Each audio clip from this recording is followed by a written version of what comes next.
Let's go.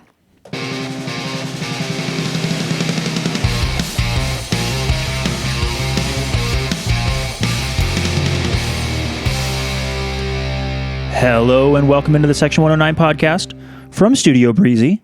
I'm here with Matthew, Sir Mix-a-Lot, Bubble Juan, and head coach Chris Nugent. How you doing, Chris? I'm good. Thank you for having me. Of course. Well, welcome to the, I think this is the third studio that we have operated out of. Okay. So I think this is the second one for you. Yeah, here, Toby. This is the second one, so it's an upgrade, so I'm impressed. Thank you, thank you. Don't tell Jay, but no, this has been, and I hope I'll have real upgrades with more cameras in the future, but going to video was a fun piece. Okay. And has been a wonderful challenge, I think, for us to figure out. But I think that since we last interviewed you quite a while ago, I think we're going to jump straight into some maybe controversial, maybe not, food questions. You really didn't read the show doc, did you? No. Okay. Did you ever want to start somewhere else? I don't anymore. All right, we're just going to open up. Like glare at Breezy, I'm going to read this question for you, Chris. Matt made a whole show doc, and I didn't read it. Okay. What's your most controversial food take? What you think is controversial? I don't know if I'm that opinionated on food or what controversial would be. I still am a huge fan of beans on toast, which you have to be, right? Yeah, it's a very low budget food item, and as I've worked my way through life, I still will go back to that, and I may eat it 3 or 4 times a week if given the opportunity, depending on who I'm around. I would say that might be one. Eating beans on toast that is microwave and in the microwave as long as you need to toast. So that was probably upset a few people that I know that I'm still eating there. What kind of beans? Just baked beans, just the regular, just like Bush's baked beans, or whatever you get. Normally the cheapest one. I'll buy an 8-pack for like $3, and that'll last me for a week. So something like that. Whatever Costco had or whatever Walmart had when I'm in there. Well, the amount that you run, it kind of makes sense that you might want some beans on toast, some good carbs. Exactly. That's it. It's all carbs. It just gets burned. So it's a quick and easy meal. It's also terrible. I can't believe the English eat that. Well, it's very easy to add to as well. You can add cheese. You can add eggs. You can put some type of meat with it. It's very versatile, What's the fanciest you do beans on toast? That's a great question. I would probably say the fanciest is just how well organized the beans are. If I wanted to show it off, maybe the beans get put in a certain area, whereas normally they just get chucked on top. So, have you ever made this for someone else? No, I haven't, and I probably never will do. I don't think that would impress too many people. I love beans. I also love toast. I don't like them together. I've never tried it. I don't know if I've ever had baked beans on toast. I've had, I don't know. Maybe I need to retry it. I mean, it's really simple to do. We might be on next episode, like being like, we tried beans on toast. What if turns out we were wrong? What if we just like set up a second studio in the kitchen and just turn it into an actual like cooking show? That would be really dumb. I think people would hate that for sure. Each player can just cook their own favorite meal from home. Now that one we can do. That one we can do. So you would have had beans on toast if you'd done that with me. So I would not invite me on that show when you get it going. Or we'll have you and Callum come on, and maybe Alex too, assuming. I don't actually know if Alex likes beans on toast, but Callum for sure does. And we'll do a little competition on who can make the best beans on toast. I think all the English boys do. It's pretty standard. So I mean, it's in my DNA. Yeah. Like I understand that I should like it. Not just the CFC head coach, but also now a producer on the Section 109 podcast. Having behind the camera yelling at how to make the beans on toast. Yeah, I've got time. I'll do that. Okay, so outside of the beans on toast thing, are you a good cook? No, I don't really cook a lot. So, it's never been my strong point, I guess. I'm not huge on the amount of time I like to spend in the kitchen, either preparing, cooking, and cleaning up. I'm not sure if it's the biggest value of my time at the moment, given the skill of it. So, I think the easier the better. Are you kind of a meal prepper then? Yeah, or leftovers. Is that another fancy word for meal prep? We can use... I'll go leftovers, yeah. So you're going for like quick things that you can just, put away and then usually if I make something, then I'll have enough, and it can be leftovers or prepped for the rest of the day. So, all right. If you had to impress somebody, what are you going towards? You're having somebody over and you got to make something. Do you have a go-to? Takeout, probably. If I had to impress somebody, it would be a takeout for sure. How about comfort food? I don't know if it counts as comfort food, but pizza is always my go-to. I don't know if it's really comfort food, but that's after, if I've a long day, running, tough weekend, pizza's always a good option. So, Do you have a go-to pizza spot, good or bad? in town, Meaning, like, I love Little Caesars. I also love Southside Pizza. yeah, Like- I do like Little Caesars because it's so quick and cheap. And if back when I was marathon training, it was easy to just stop by and within 5 minutes have a full pizza and be ready to go about my day. So yeah, I'd say I was frugal with some of the pizza choices. I do like in town Fiamma. Fiamma is a good spot. I like that on the North Shore. Community Pie as well is also a good one. Nice, two very good choices. Yeah. I haven't been to Fiamma yet. Okay. I have been to Community Pie. I think probably 4 times in this podcast, someone has said, you need to go to Fiamma, and I haven't gone yet. What about? I want to go back to the comfort food and the takeout. What's your like go-to takeout? Cookout. Yes. Cookout. You get a lot of food for not a lot of money, and it's pretty quick and it's decent. It's great. So yeah, I would say cookout would be the go-to. So this is real fun because you are undoubtedly, based on food choices, going to be one of the most unhealthy eaters that have ever been on this podcast. And also, like, look at you, like you're a long distance runner, like, as well. Yeah, my mum's not gonna be pleased when she hears the food that I've been eating. And Should've thought about that. I miss so much the like long distance running metabolism. Yeah, that's a huge part of it. Not just the mental aspect of running, but the being able to balance out. You can food. just like there was a distance runner who I think ran at Tennessee. This is a long time ago. He was late 30s when I was competing. His name was Anthony Famighetti, and he was like literally talking about, all these long distance runners are, taking care of their bodies, they're eating vegetables and stuff, and he's like, yeah, my pre-game meal the night before is like a hamburger or a couple of them. Just put a bunch of shit in. It's just fuel. Yeah, that's definitely a positive running. I love that so much. This is fun. Okay, what's your favorite pre-game meal? Well, it's a bit different for me because I'm not playing, so it doesn't matter. Do you have any like traditions with it? Any or- superstitions? Any superstitions? No traditions. I do like breakfast food, so like pancakes is always a good option. So on a Saturday morning, because it's a bit of a slower day, if we're playing at home, I get a little bit more time before having to get to the stadium, so I can get up, watch Premier League, and then have pancakes or something like that. So that would be... It's a good ass Who are Saturday. you turning on when you turn on the Premier League? Do you have a team in the Prem? Tottenham is the team that I will try to watch. It can be tough being a Spurs fan for a long time, so Yep. normally I'll try to watch them. I like to watch Manchester City. I like to watch good football, so Arsenal, Chelsea, Liverpool, Yeah. Chelsea. I mean, yeah. Tottenham right now. Yeah, Tottenham are fun to watch as well. It's back to being enjoyable again. So. Yeah, I have like a couple of questions on Spurs, but like let's just actually go to that real quick. Yeah, let's do Okay. it. So, last time you were on this podcast, I think it was Conte. We were in like year 1 or year 2 of Conte, and Spurs were an absolute tragic to watch on just a regular basis. What do you feel about like just in general Ange Ball? I enjoy it again and enjoy watching Spurs. I think I've learned enough about football that it's very difficult to win all the time.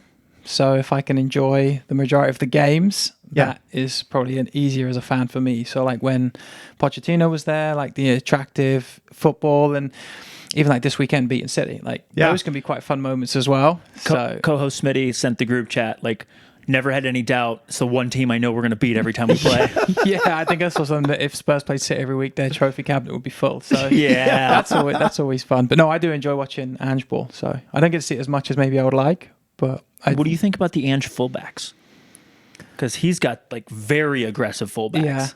Yeah. I love how he's committed to it. I don't know enough about all the details, I would say. I haven't watched him that much, but I do enjoy how this is how he's going to play. And this is how someone said to me, you don't control how you win as a coach, you control how you lose.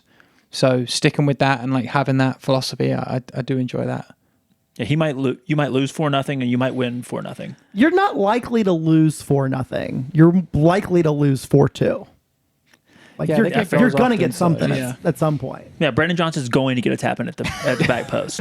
We just had a phone conversation earlier today about how it's really enjoyable a player like Brennan Johnson who came to Spurs with very little expected goals contribution, both in XG and XA. And yet, like, he gets plucked out. They spend 45 million pounds or whatever it was on him. And now he's kind of good in that if you value doing almost nothing except for the occasional shot assist and definitely a back post tap in. Yeah, the But, like, tap-in's one which of my also favorite makes goals, I him- think, is, yeah. Makes him good. Yeah. Because it works. Like, So there's a podcast that Matthew and I both listen to called The Double Pivot. Two American stat guys, came from baseball. They're big. One's a Spurs fan, one's an Everton fan, which is funny. But they were talking about, like, is Brendan Johnson good? Which is a really fun conversation to have because it's not clear that he is. But the numbers are pretty good because the chances he gets are mostly tap-ins at the back post. And, like, they were just like, he's been doing it for a year and a half. He just keeps coming up. Like, is this a skill we're just not able to measure? Like, I mean, Sterling did the same thing, right? That's where the run came from those tap-ins. So if you can make a career out of it, those are valuable. Well, goals are valuable, but having those tap-ins are huge as well. So yeah. And those are, like, if no one else is doing it, like, there's something there, right? yeah, exactly. If it was that easy, wouldn't everybody be doing it? So Bingo. there must be something, right? But I feel like it's really fun because, like, especially as a stat heads, like, you get super into, like, things are black and white when things are, like, never black and white. Yeah. it's part of the fun of it. All right, back to food. If you could invent a new dish, what would be in it? I don't know. These are tough questions. I should have asked for these before coming on. Normally, I get someone to prep me before I do something. If I had to create a new dish, what would be in it? I'm not going to say beans because I think that's going to get me in too much trouble. I would have to go with something healthy, so I'd probably say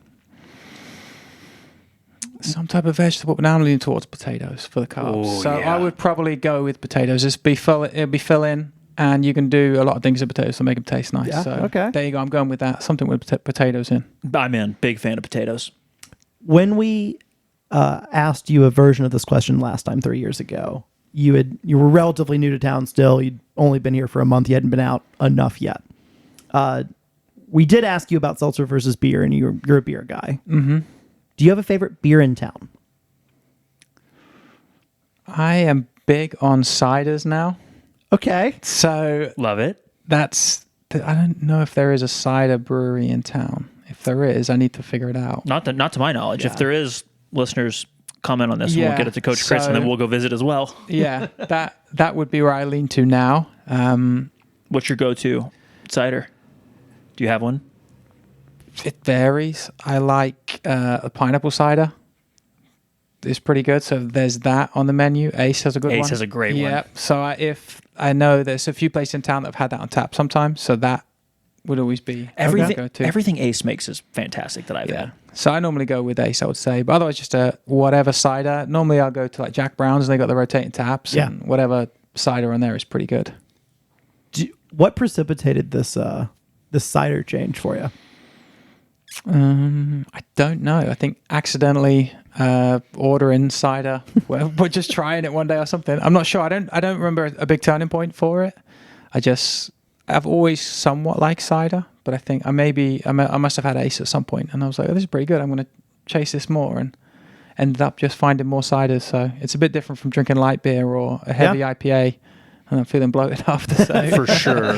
yeah, I think I'll go with that instead. And you don't mind the sweetness? No, not at all. No, Well, he's going to run the next day, so. hopefully, yeah.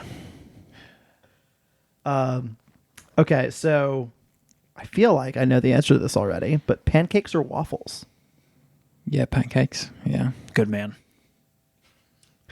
Favorite type of fries?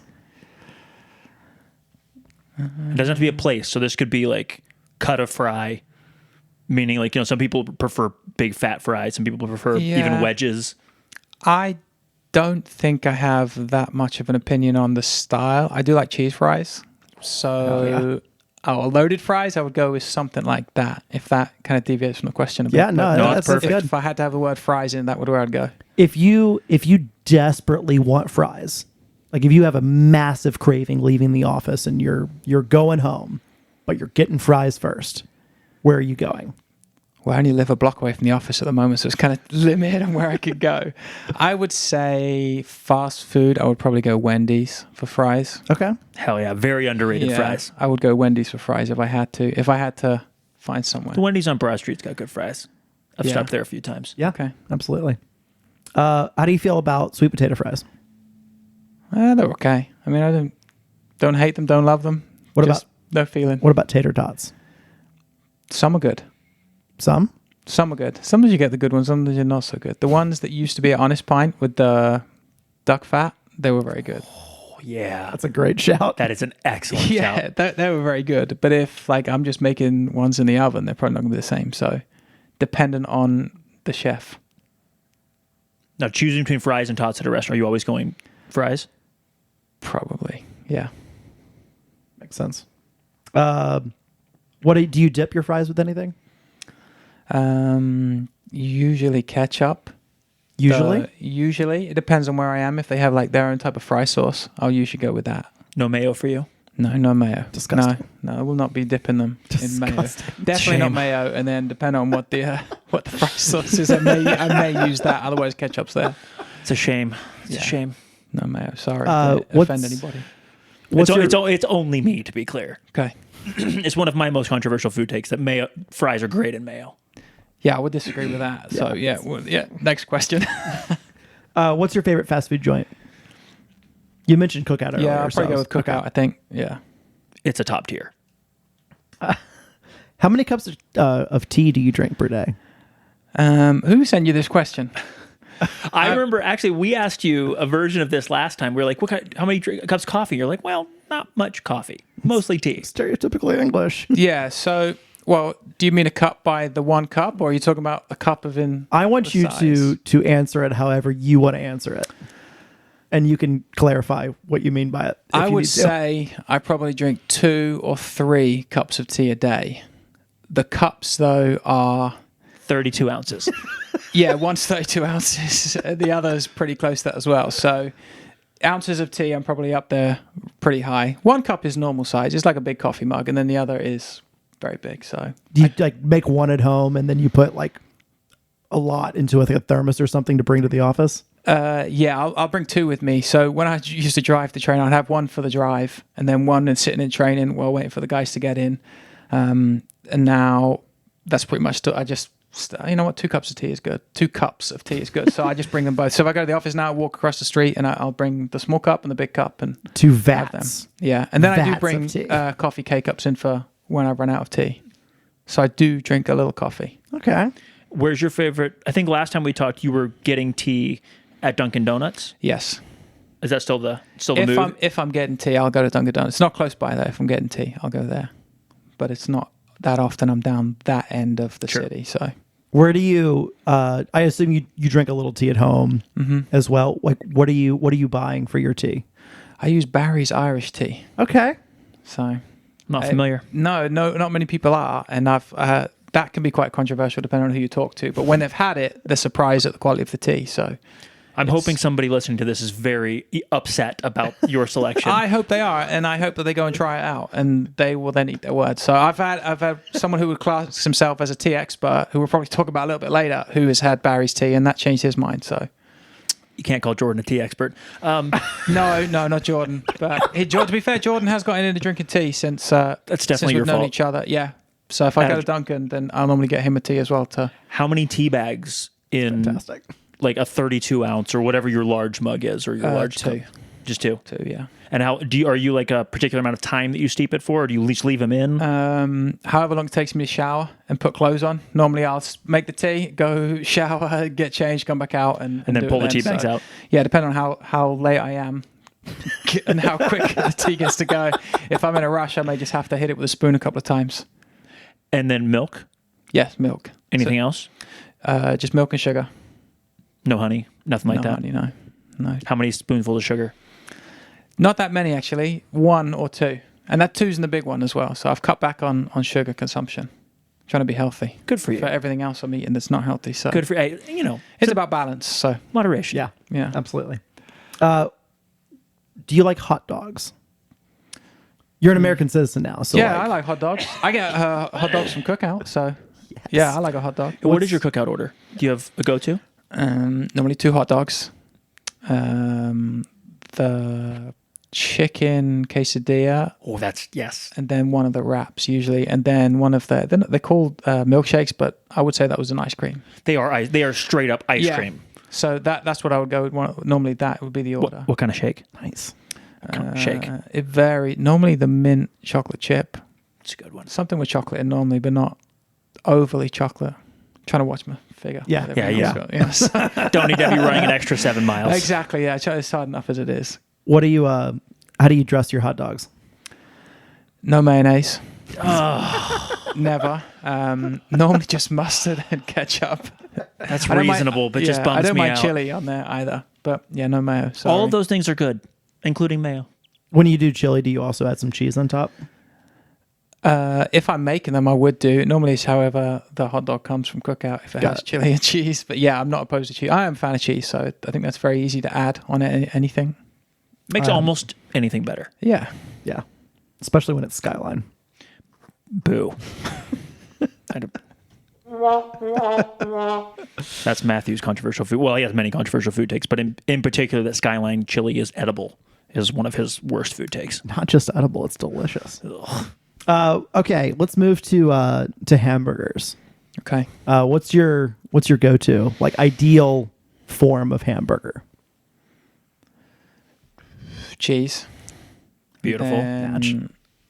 It varies. I like a wide range of hamburgers, I think, as well. So it depends on where I am, if there's some type of special. But I think always always cheese, probably mustard and ketchup on there, unless it's got some other type of fancy dressing. Aioli. Yeah, or it's a special like cowboy burger or something like that. Yeah. So yeah. What do you have a preference for cheese? No, not really. Okay, I'm a Swiss guy. I don't have a preference. I probably go pepper jack more often than anything else because, like, I don't know, it's fun to choose, but like I like all cheese on burgers. I think Yeah, I mean, I easily basically no- cheese. Yeah, I think yeah. most of it's simple enough. But in a grilled cheese, if you're not putting Munster or however you're supposed to say that, Munster, it melts so much better than all the other cheeses. It's the best. Do you have any preference on like the bun? No, I'm like I said, I'm probably not that much of a foodie. Quite easy to go with. So however it comes, or Okay. Burgers are good. Standard burger bun is Burger's fine fine. by me. Yeah, Are you a never mayo guy, even on burgers? I have mayo in sandwiches. Probably not in a burger. I wouldn't put it on. But yeah, if it comes in a sandwich, I'll put it in a sandwich. That's fine. Fair. It's He's not- a never mayo guy. Yeah, I'm not against it. I'm just at certain times. Mayo in moderation. Yeah, in moderation on certain things as well. You can't go everywhere. Yeah. All right. What about a interesting question? Is a hot dog a sandwich?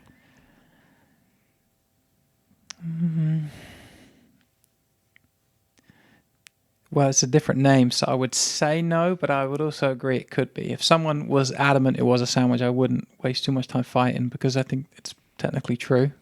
So, It's more of a taco, I feel like. yeah. It's a hoagie. Yeah, true as well. The difference is the bread's connected on the backside. If you break it apart, then it's a sandwich. Depends on how. But if you fold a piece of bread in half and have half a sandwich, it's still That's a true, sandwich. but most people cut it. But I would argue then that sandwich is more of a taco. Okay. Just about where if it's connected. Does that mean that, say, doesn't serve sandwiches? That's a good point. I hadn't thought about this. Because I know that they're not cutting that bread all the way through. Buddy, you've just ruined my I'm gonna have to be thinking about this all night. Now I do joke with the Publix person that it's just gonna be a big bread taco because I get like everything and like get it really full. So yeah, but now I gotta think about this. I have to reevaluate my my stance on this. I'll come back with a full essay later. Do you like steak? Yes. Okay, that was an emphatic yes there. Yes, I do. What's your favorite cut? I don't know if I have a favorite cut.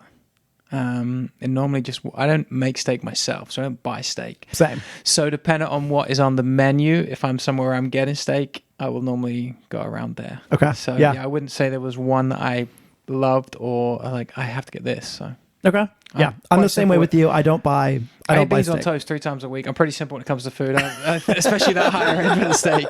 Yeah. I'm just kidding. It's not 3 times a week anymore. I've cut it back. It's only 2. In case my mum sees this, I'm not eating it 3 times a week. It's only when he's really hungry and he's already made the other 4 meals. Yeah, possibly. How do you order your steak though? Like medium. You don't like it still mooing? No. When you get a steak and there are sides that you get to choose, what do you normally go for? Usually I'll go mashed potato. I think would be the obvious one. 100%. If you get a second one, Brussels sprouts. nice. That my mum will be pleased with to hear that I'm eating vegetables. So Brussels yeah, sprouts ignore are the bean comments and the Brussels sprouts. Brussels sprouts are underrated. Yeah, they are. I used to hate them as a kid, but now too. I actually think they're quite good. So You know, there's a reason for that, right? I fried them. That was the reason. No. The organic composition of Brussels sprouts is different than it was when we were kids. The plant has changed. Because the farmer started growing some different variety. I don't know the entire full backstory, but because of the natural environment in which that existed for Brussels sprouts in the 90s or whatever compared to today, it's just slightly different. And as a result, Brussels sprouts taste better because they are better. See, climate change is good. Eat that. I just wanted to poke some people. I'm just kidding. I don't actually believe that. That was a joke. And it's here I was about to make a GMOs are actually good comment. So you're going the I I beat you. was totally going down that road. I beat you. And then you went down a different road. I'm just trying to make the internet mad. Oh boy, that one's gonna get clipped too. I can just tell what's gonna happen. It should. That was a good take. We're not gonna post anything on Twitter except for that one thing because we want to have some engagement bait. Okay. Should butter be kept in the fridge or on the counter? I keep it in the fridge, but I always have. Well, my mum has, and that's where I grew up doing so. Basically, I think everyone we've talked to, it's been exclusively however their mother kept it. Yeah. Yeah, I'm just doing things that I thought that my mum did and dad did when I was growing up. So all my grown-up decisions are based off of that. I think we all are. Yeah.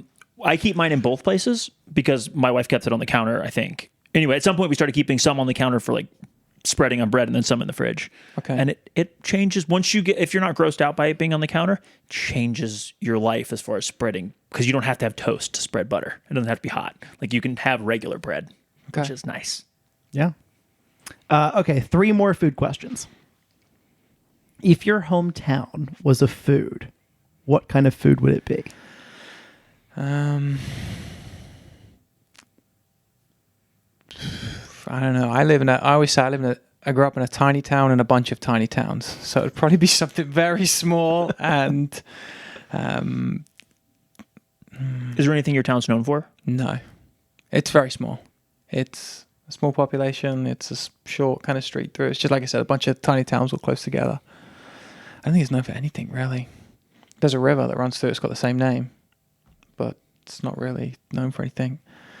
I would have to go something small.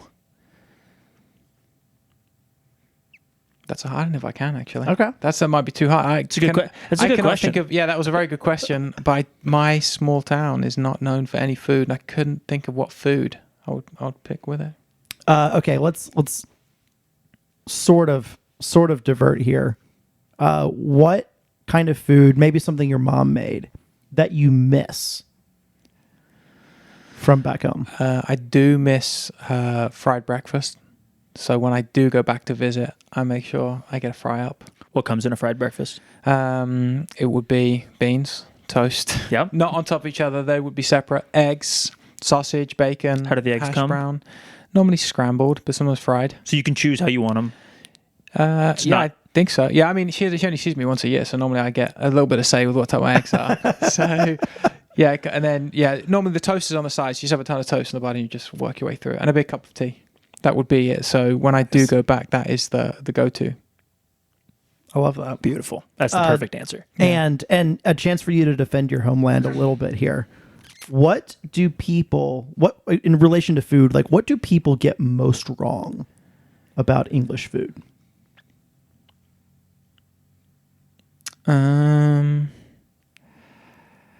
know. See, England is there's a lot of food from all over the world in England now, and there's a lot of very skilled people cooking it. So I would say that eating food in England can be good. Aren't there more Michelin star restaurants in England than anywhere else? I think. I would not know that one. I think that's right. If it's not right, I saw something on the internet about. Yeah, I can something like imagine if you're going to go to some random pub and you're eating frozen food and you're basing your eating experience off of that, then yeah, it's probably not great. But I think like Indian food is huge in England. Yeah, it's almost the national dish. Phenomenal curry everywhere. Yeah, so you get excellent curries there, and then you can get some really bad fish and chips. You can get some wonderful fish and chips, and I think it's the same. So depending on where I think there's a lot of skilled chefs and restaurants in England as well. So I would say that everything in England, the food tastes bland. I would say that would be a misconception. slightly incorrect. Yeah. How long did it take you to stop calling them chips, or at least adopt fries? That might be one of the quick ones because I don't think I slip up with that often either. Anymore. You haven't a single time said chips. Yeah, I slip up on other things, so that must have been pretty simple. How about soccer versus football? Yeah, they're both the same, I think, to me now. So when I say if I say football, then I don't think, oh no, I better say soccer. And if I say soccer, like you're not like, oh, got that one right. No, well, I work for a football club. For sure. Now I get away with it. It's a bit easier. So I say, well, that's who I work for. But I don't slip up that much on it. I think that's just how I talk now. Like it or love it, like it or lump it. So yeah. I mean, I feel like just a lot of people have very strong. I mean, I have strong joking opinions about like soccer versus football, but also like I think that people who are from England or from somewhere where you call it football. I mean, South Africa, I guess, whatever. Like, I think you see them like stutter with like call it like football. Oh, soccer. Like. Yeah, I think depends on who I'm around. If most people will know that I'm talking about the same thing, which one I say. If I'm talking to someone separate that maybe isn't into the game, then I have to be a little bit more specific with soccer. I also like to say soccer when I go back to England because I know that it gets a reaction from a lot of people. And if you're looking to be wound up, that's not on me. So we're going to be talking about a lot of soccer when I go back to England. Oh, you've made my night. Yeah. Incredible. Well, speaking of soccer, let's put the food aside. Good, because I was got through the hard part. I was tough there. I was starting to sweat. Yeah. So you've been on this podcast before, as we've referenced. That was episode 52 back in February of 2022. Good research, Matthew. You're welcome. And I note that to say that if you're a relatively new listener to this podcast, at least after then, we've already interviewed Chris, and we talked about his soccer journey, and we talked about his background, where he came from, you know, his time at a couple clubs and getting to the United States and all that. So I don't want to rehash all of that. But in a kind of a smaller chunk, can you kind of give like the rough overview of your soccer background? And then let everyone else deep dive it. Yeah, so rough overview, grew up playing like everybody else in England. It was just ride to school early, play soccer or football in the playground. Yeah, I'll go back to football. Sure, in the for playground. sure. Yeah, I think Totally I'll stick to football in case the bullies are listening. Ride there early on your lunch break, play it, go home, get changed, go back out, play again, or you go to training. So that was pretty much standard life. I moved out to America to coach. Didn't really think about playing. My old job in England, I kind of worked Saturdays early in the afternoon, made it difficult to really play, and then Saturday night didn't really set me up for playing well on Sundays. So as one does. Yeah, so I ended up I came out here to coach up in the New Hampshire area. I was coaching all around like a camp type thing. I went to school, continued to coach during that while I was playing, then moved to North Carolina and was coaching. And I don't know if I've told this story, it may have been shared. The first player that was pointed out to me in North Carolina was, I think he was 13 or 14 at the time, was a player called Jesus Ibarra. And it was obviously his kind of mentor, close friend was the same coach who I was working for at the time. And it's a fun story. The whole circle to come back around. Yeah, I didn't know that. Yeah, we were driving to the field on my first weekend. He was like, "Oh, you wait till you see this boy I've got. He's magic. He's like so good." And he was magic and so good at under 14 as well. So I kind of tracked him a little bit. I remember we played him in pre-season when he was, I think, at Greenville. Mm-hmm. And it was only after the game when... Did you realize it was him? Yeah, that I realized, he looked a little bit different. I can imagine, yeah. So I was in North Carolina working with that company for 2 years. I then went to more of a this was a company kind of around lots of clubs. Then I went to a club full time, and I worked on the boys' side there in the developmental academy. I moved to Charlotte for a little bit to work with another developmental academy team, be the assistant academy director there. That I had a very good team there. A lot of those guys, some of those guys are in Next Pro now. Others are playing Division 1 college. So I was lucky to have maybe the MLS academy team before Charlotte MLS turned up. So there was a lot of good players. Then went back to Fusion, which is where I had the house, and was working in the academy there with the end of the DA and then into the ECNL before moving to Stumptown, and got the NISA experience. The NISA experience. You got the full NISA experience. I mean, you got the Stumptown version. I'll say the low end as far as like I'm sure you guys got treated as a team much worse there, and then you came here, which is like at least like the more stable version of NISA. You got the full NISA gambit. Well, my first weekend in NISA was playing here against you guys, so I'm sure you guys talked to me. I don't think I talked anything back that day, but I was there. We may have given you some things, and that was my first experience of a game. This is going to be great. And I was like, wow, Nisa's really good. Like, I can't believe this. And then it was like, are we going to play Chattanooga again? Are we going to get paid next week? Yeah. Oh, sorry. So that was quite, and obviously we played Detroit as well. So that was a fun, There were 2 fun fan games. So that was the start of it. Then obviously staying here, I came back here the end of that season, and then about to start year 4. Yeah. I don't know if it counts as year 4 until the first game. I don't know when year 3 ends and year 4 starts. I think year 4 has already begun. Okay. You. There we go, into year 4. Deal. Yeah. Not 12-month years, but it's you're into the. It depends if you count like the. Yeah, I think that now you're in the off season, so I guess you've signed a couple players already to new contracts for the season. So it counts. So very much we're going 2025 on a lot of documents and stuff. So yeah, that does count.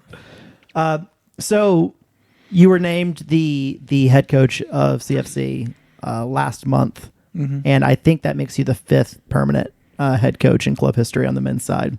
Like, how does it feel? Like, what does it mean to you? It's huge. It's really exciting. I think I've wanted to be a head coach. I think I've always wanted to be a head coach, but I've also always wanted to enjoy where I'm working and whatever role that was. So rather than just be the highest coach in the system, trying to be in a place that I enjoy it. But I knew at the back of my mind I wanted to be a head coach one day. Usually you have to go off and start somewhere, maybe not glamorous, or somewhere that cares about you or you care about them. So it was somewhat of a surprise that it worked out this way, just based on the 3 years being here. You feel that it's going to go in a certain direction, and the way the club is it's not gonna maybe pick you for that role. So to be able to come into a club that's established, that I know, that I care about, in a city that I love living in, I think that's really important and really huge for me. So it's still, I don't know, I wouldn't say surprising, but it's a really cool feeling to be able to get an opportunity to start a club like this, rather than having to go off somewhere else and kind of take a job in an expansion club somewhere, maybe, or something like that. So I get to continue to live in the city that I really love living in, Chattanooga, and I think that was always going to be the hardest part if I ever had to leave, was leaving a city that I enjoy being in. I like living in Winston-Salem when I was there too, but it wasn't like, oh no, I don't want to leave this place. It's fun to go back and visit, but Chattanooga, like, I just bought a house here. Like, I love running downtown, being around here. Yeah, something about it. That's quite common. A lot of people come here for a short time and end up living here. So I mean, honestly, that is the quintessential CFC experience. Yeah, is that you came here because of the football club, and then you stayed because of the city, just kind of everything that surrounds it. Yeah. It's actually it's parallel to the Chatahooligans. Most people come for the soccer and stay for the community. Like, there's like a thing where you you show up for one thing and then you find out the rest of it is also amazing. Yeah, I think this experience in my life is definitely bigger than just the job of coaching or just the team. Like, the experiences I've got being in this city, of friends I've made outside of coaching or outside of the club, the experiences I've had where I've taken my dog places or coffee shops I go to, anything like that is added to it. So this is where, like, I feel is my home. So it's really cool to have my first professional head coach job here as well in such an established club. In our previous episode, you talked a little bit about like the kind of soccer you like, your kind of philosophy on the game. And you also ducked that question pretty adeptly as well. Yeah, I did. I should have gone back and listened to the old you podcast. did. You did it like well. I mean, like you were an assistant coach, and you were very upfront of saying like, this is what I kind of like, but my job here is to serve the head coach. Yeah, and to use data and whatever else to like really help build what his vision for. And that's why I say you ducked it really well, because you had a really, you couldn't fight with that, because you're like, my job isn't to like one thing or like another thing. My job is to make whatever it is more effective. Yeah. Which is true. And I was like, dang, doing your job. Yeah. And I think that's always the important thing about being an assistant is you got to help. You have to win and lose the head coach way, and you have to help guide that where you think you have knowledge that you can help, and then you have to reinforce that to the players as well. Yeah. Otherwise, everyone's going to struggle. So I think. But now you're in charge. Yeah, I am in charge. So, so one of the questions that we have, and I think it's echoed by one of the listener questions, like, what kind of soccer does Chris want to play at CFC? I like attacking soccer. I like a lot of high quality chances. I'm still very evidence based of how I play. I think that gets confusing. Sometimes people hear that and think I'm just looking at a spreadsheet and decide how we play off of that. When in reality, it's what wins games. And trying to play that. We're using the data to influence decision making rather than control it. So there's always going to be magic moments from players or like individual brilliance that wins you games or creates games or sometimes costs you games. So I think putting ourselves as a team in a position where we can win the most while it being enjoyable to watch. Like I used to say this to my coach kids, like I have to watch this 6 days a week. I want to be able to enjoy it. So I want to see fun attacking soccer. That's spoken like someone who was influenced by watching Spurs grow up. Yeah, hopefully with some more winning than Tottenham. So the attacking side of Tottenham with some wins is the plan. So yeah, you'd mentioned a lot about Mauricio Pochettino and enjoying those Spurs teams. Do you feel the same way about Ange? Not quite as much yet. I haven't watched as much of Postecoglou Spurs just because of. I watch so much football in my assistant role. I was watching so much soccer all the time, and if the day off Spurs weren't playing, it was tough to see them. I did always feel under Pochettino there was a chance that we may win the league, we may win the Champions League. I mean, we were this close. Like, I generally felt okay, we can do this. Whereas I think Postecoglou, we maybe had a few more slip ups. But it's still early. It's only a year or so in. I do think he's a great coach, and I do really enjoy watching Tottenham play. And when they're good, they're very good. So, I mean, I'm sure he knows more than me of what's going on, and he can adjust from there. Do you ever watch, whether it's a team in the English Premier League? I'm thinking of some like one of the really good attacking teams in MLS is LA Galaxy. Do you ever like watch some teams like that and say, if I had the right kind of pieces doing the right kind of things, like this is how I want to build my team? Because obviously, like we're not an MLS team, we're not an English Premier League team, so you can't. Certain guys can Mo Salah isn't just walking on the street at our level. Hey, rude. I mean, like that we know Maybe. of. I think it's still, even though the player attacking level is not as high, the defending level, it all balances out for the most part. So I'm big on trying to create the situations for the players to play and excel in, rather than hoping, okay, now you've got to beat 3 guys, you're going to have to bend at the top corner. It's here's an attacking situation in your favor, or here's a defensive situation in your favor, and kind of guide them into those areas a little bit. And it's rather than set decision making of here's what you have to do here and here, it's thinking about the shape, thinking about the principle of how we create this picture or how we create that picture. Okay. And go from there. So do you take like I guess influences from some other teams though, of like that is kind of generally the types of like we want players that can say play out of the back if you're a center back, or we want to play with 1 6 and 2 10s, or like 1 10 and 2 6s, because you're like taking influence, you're almost mirroring. Not like full on mirroring, but like, I guess, you're taking inspiration from when you're building a team. I would say it's more moments of games than trying to recreate exactly what Man City look like. Maybe it's certain types of attacks of how they're structured, or whether it's Tottenham on how they build out. I would say it's more the moment and how that principle reflects in it, rather than a structure or a set plan. So I think if I see something good in soccer, whether it's a set piece or some attacking play or defensive shape, something like that, how that can fit in, or why it's valuable, and if it's valuable, then how we can add it here. Okay. Do you have a preferred formation? Obviously, Rod wasn't only a 4-3-3, but that was by far his favorite. Do you have a favorite formation similar to that? I mean, 4-3-3 I think is a good go-to. Most players have played it, so it's simple enough. I do like 3 at the back as well. I also like to have 3 forwards, so that kind of limits me on what I can do. 3 center backs and 3 forwards. Yeah, Gets a little fun. I think if you get the 3 center backs in good positions, it's difficult to score. So that always helps. And then Let me tell you, you got this guy's attention right now. yeah, I do like that. I think you have to have the right type of player too. And we used 3 center backs at the end Quite of the a bit season last as year. well. Yeah, and I think even in the New York game, we went to 3 based on what the other team was doing a little bit. So I think the 4-3-3 is pretty solid of what I would like to do, and I think you can create the certain overloads or create certain pictures out of that. But I do like to be flexible with the formation somewhat, just based on what the game. I think sometimes just helping the guys get in the positions that you feel will help is important, and sometimes it's easier to say go be another 6 than to try and talk too specifically as the game's going on. Okay, interesting. So there's a question here about player profiles. Mm-hmm. From 2022 to 2023, we wanted to get a lot more size at center defender. We brought in Anatoly, and Goalkeeper. and goalkeeper we brought in Gene And Burke. Yeah, Got colossally bigger with both those guys, heading stature-wise. heading into 2024. There was an emphasis on athleticism. So bringing in Mehdi, which was a different look compared to Marcus, and obviously Marcus is back again. We went for a bigger, more athletic center back in Duvan. Is there something that you are looking for? And obviously, like, you're not Rod, like you have your own philosophy on the game, and you're going to do things a little bit differently anyway. But is there maybe 1 or 2 things that you think from a general overall player profile that you're going to look for as we adjust into CFC 2025?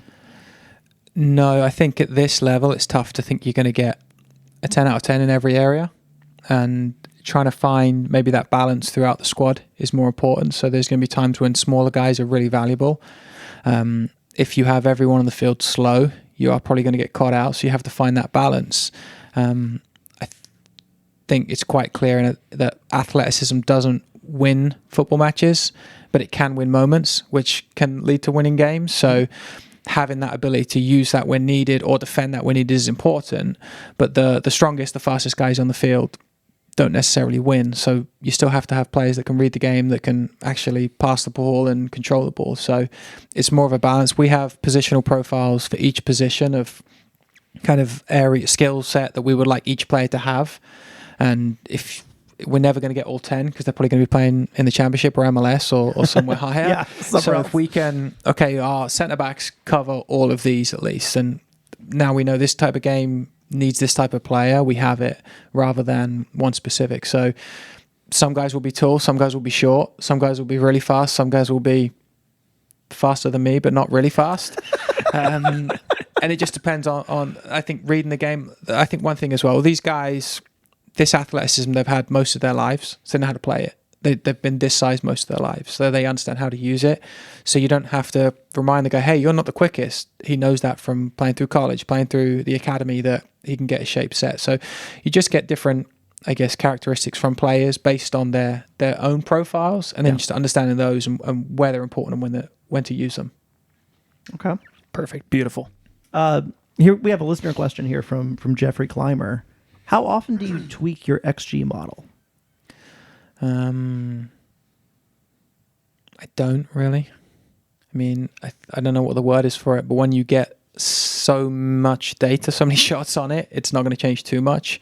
And I think the tweaks would involve, it might say go from 0.12, it goes to 0.14, and there's probably not a big enough issue for me to change. I think if you get 3 or 4 of those in a game, it's only still going to be 0.6 or 0.8, Yeah. which isn't going to sway my opinion on that was a good game or a bad game. If I was using the data, if I was selling it or I was gambling with it, I might want it to be a little bit more accurate, but it's going to be close enough given what I need it for. Okay. I've adjusted it probably 2 or 3 years after to have a little bit more coverage in between some of the numbers I had. But like I still in my note has a penalty is a 0.75, but it's some have it 0.76 or 0.77. That 0.2 isn't going to change how I feel about the game or going up there saying, well, we should have won because it was 0.2. So it's more the quality of the shot, the overall number and the quantity of it that really adds to it. How do you feel about the currently publicly available XG models? Have you looked at the ones that are out there for Next Pro? Yeah, they weren't very, very good reading when I did look at them. I think, I don't know, I feel mine are always consistent because I do them. So if theirs are always consistent, it's the same thing. If you compare their game to my game, it might not match up. Yeah, match up consistent. But if they're always given that 0.7 shot as a 0.7 shot, and I'm always giving it as a 0.9 as a 0.9, at least it's consistent with each other. So I think you have to use all of that data, you can't kind of cross match with it. So everyone, I think most are, I guess it depends on how they collect the data. Sometimes I don't think they go into enough detail, and there's no way that they give the chance based on the location, not that he had his back to goal and the ball was coming at his eyebrows. So I think trying to take those into account and be consistent is the important thing. Yeah. So you take every piece of it into account. Yeah. Yeah, the spin on the ball, the body shape, the pressure, how much of the goal they have to aim at. I think those goalkeeper position. Yeah, goalkeeper position. So defender's position. How much of the goal do they have? Half the goal? They have the full goal? Do they have a slither of the goal? Like all those factors come into it. Then what the ball is doing, the speed it's coming in, what their body's doing, if they're off balance, if they're falling over, all of those types of things. So. Famously, we had Marcus on the podcast. Maybe not famously, but we had Marcus on the podcast, and Marcus made essentially an XG argument, which is like a shot for me might not be the same XG for somebody else. Yeah, I'm assuming you've heard this argument. Yeah, once or twice he's told me that. Yeah. How do you feel about that argument? Besides the fact that I think we all want a striker to feel that way about their shots. Yeah, it is correct. I mean, if you look at Messi's shots and you look at my shots, there's a difference, but it's not. One guy is a 10% chance and one guy's 90%. It might be 3 or 4. So you never as long as the player's at the right level, you're never really going to have that huge of a sway in it.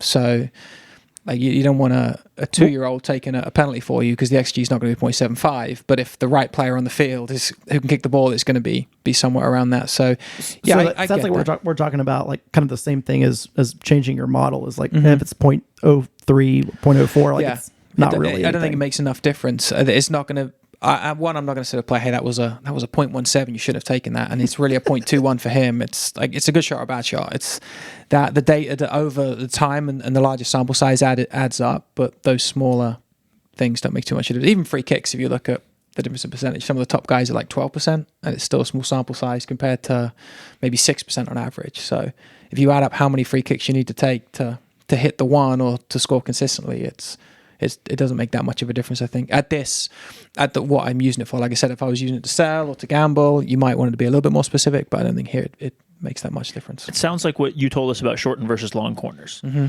I think you said essentially like you're 25% more, I'm going to butcher this, but you can tell me how wrong this is, but you're 25% more likely to score, but it goes from like a 3% chance to a 4% chance. So like if you look at the aggregate, like you're just not likely to score. Yeah. I think you need to remind people that when the game's going on, that we think we're about to score when the ball goes out for a corner. Next year we may start kicking if we get a corner, we may just kick out for a goal kick and then go back there just to reduce the counterattack. Well, just to wind people up a little bit more as well as shouting stuff. Can you imagine if after every game you're like, it's a lesser percentage chance if you let them kick a goal kick than it is? If we can get really good at pressing from a goal kick, like it might be worth it. So yeah, there's not a huge difference. You would blow some people's minds. Yeah, I think I'd get in trouble probably with the club if I did that. So I don't think the owner or the CEO are going to impact me too much. But if I started to do that, I think I'd be going you'd have a Monday morning meeting. Yeah, it probably would be Saturday night, I think, right after the game. But I think there's not always a ton of difference. Obviously, not all short corners are 4%. If you get players in the right places, you can bump that up. Same as a long corner. Like, we've been quite successful with some long corners in the past, where if you get the pick right and the run right, that chance goes well up from 3%. So it's really... We had a bunch of headers back across that were good chances, and some scored 2 seasons ago in particular. Yeah. So, I mean, those were all above 3%. I mean, the one Tolly scored in San Diego, like, goes across, head back. It's very, very nice chance. probably like a 0.8 or something. Yeah. So we can't create that every time, but it's worth that gamble for it. Yeah. But then you look at the Greg Stratton tap in where it went out to Rich and he zipped it back in and Alex rolled it across. That's a 0.8 or 0.9 as well. So I would take both of those any day of the week.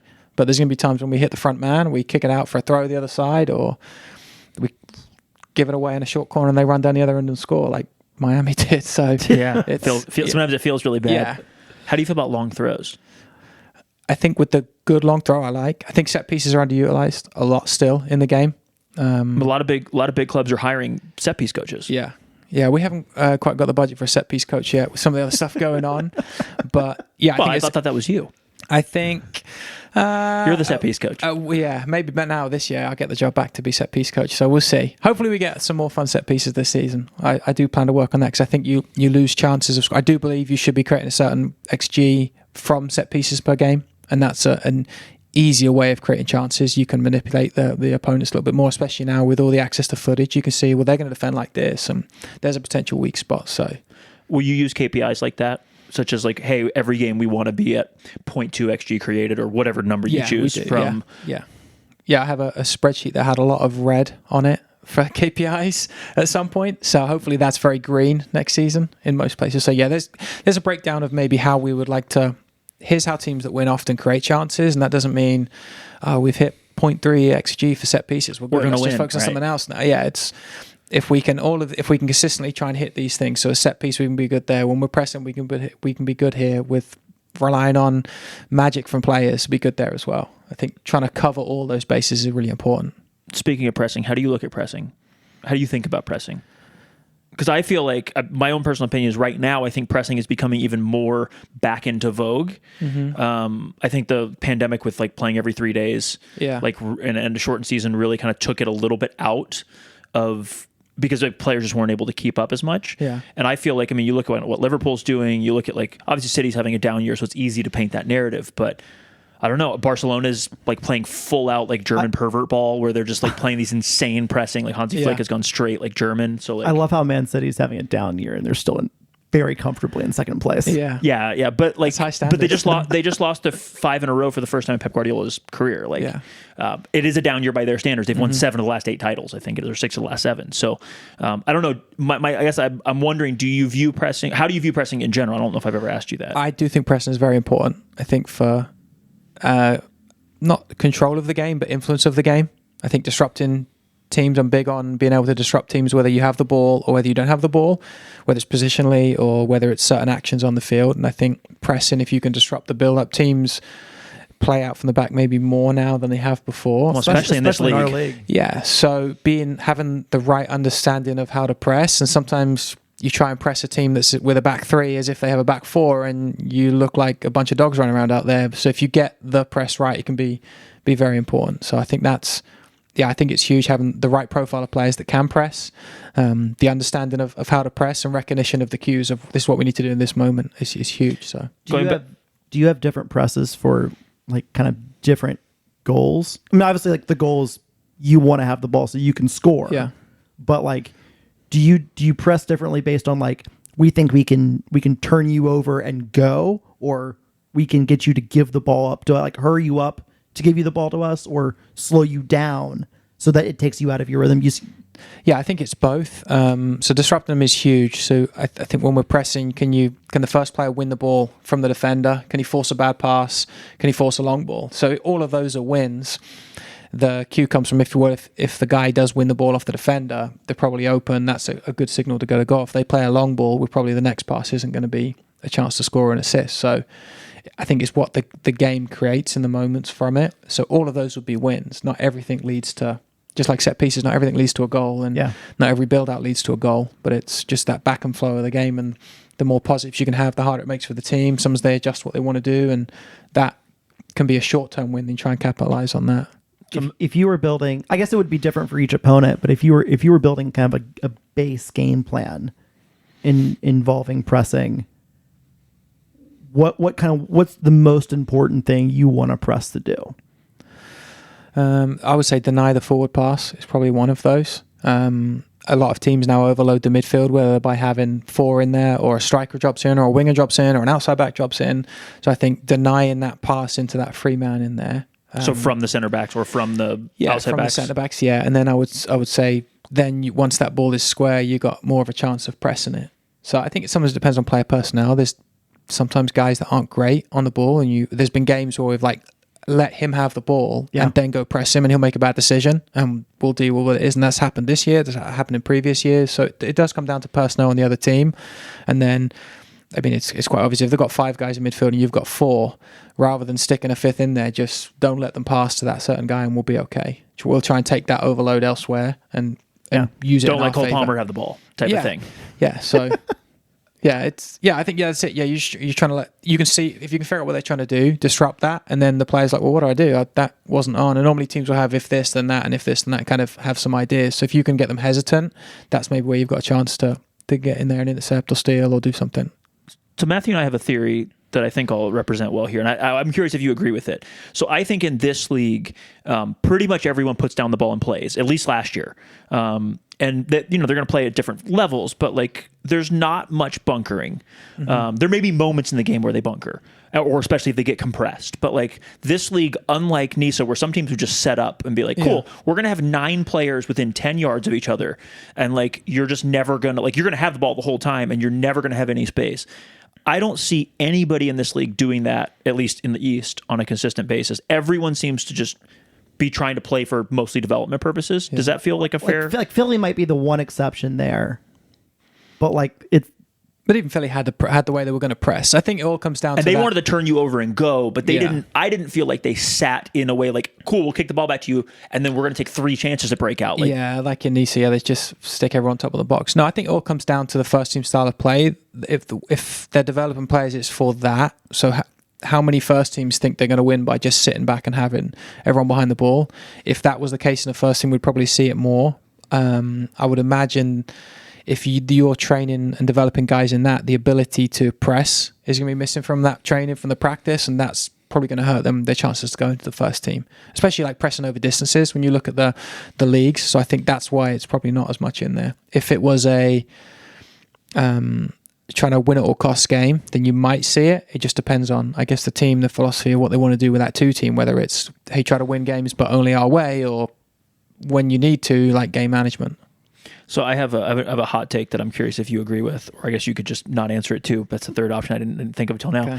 Okay. But I think that the defending in this league is oftentimes super high because you have some really talented players. However, there are some really Matthew and I call them MLS Next Pro goals, which is where some 17-year-old, oftentimes not always, but some 17-year-old plays the ball directly to an attacker who then slots somebody in and scores. Yeah. And you'll see this nice high level game happen all game, and then you're that goal was not the rest of the game. Yeah. Do you kind of agree with that assessment? And it's not every game, obviously, but do you see those moments too? Yeah, I think that happens. I mean, that's part of one being this level, right? A 3rd division league. I think if you go and watch 3rd divisions in other countries or maybe lower, you're going to get those brain fart moments of it. It happens in the Premier League as well. Guys pass to the wrong player, just not as often. So it made me feel, I think people are sometimes quick to jump on Next Pro because of it's viewed as a developmental league and say it's a lot of moments like that. But this also depends on what the player is being asked of. Their coach may be adamant, hey, you can play through this. You need to play through this. So that's where I was going to go with that. Do you think that is yes, exactly where I was going to go. Do you think that is the instruction for most of those guys? Because that's what I feel is the reason those things happen, is I think they're told, you need to play through this. Yeah. The 25-year-old in the championship is going to just boot it long when they get pressed. And I feel in this league, the instruction for almost every team is no, you play. Yeah, I think it's also the playing style you want. For me, I wouldn't want guys just kicking because they know what to do. If we have the shape right, there should be options for them.